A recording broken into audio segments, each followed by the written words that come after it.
116 দিনের লড়াই, আইনি লড়াই আর রাজপথের আন্দোলন। আজ শনিবার কি স্পষ্ট হবে তৃণমূলের ভাগ্য? এসআইআর এর চূড়ান্ত তালিকায় কার নাম থাকছে আর কার কার বাদ যাওয়ার সম্ভাবনা রয়ে যাচ্ছে? তৃণমূলের লাভের খাতায় রয়েছে কি কি? রাজনৈতিক বিশ্লেষকদের মতে সেগুলি হলো: 1. ভোটের আগেই 15 লক্ষ কর্মীর বাড়ি বাড়ি পৌঁছে যাওয়া। 2. মমতা অভিষেক যুগলবন্দিতে চাঙ্গা নিচুতলার সংগঠন। এবং 3. বিরোধিতার ইস্যুগুলিকে আন্দোলনের নিচে চাপা দেওয়া। কিন্তু ক্ষতির কাটাও কি কম? 5টি গুরুত্বপূর্ণ লোকসভা কেন্দ্রে অল্প ব্যবধানে জয় আর মেরুকরণের আতঙ্ক তাড়া করছে শাসক দলকে। বিশেষ করে শহরাঞ্চলের বস্তিবাসী ভোটারদের নাম বাদ পড়ার আশঙ্কায় ঘুম উড়ছে অনেকেরই।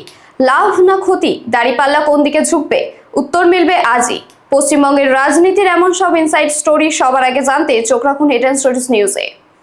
খবরটি ভালো লাগলে লাইক করুন এবং বন্ধুদের সাথে শেয়ার করুন, আর আমাদের চ্যানেলটি এখনই সাবস্ক্রাইব করতে ভুলবেন না।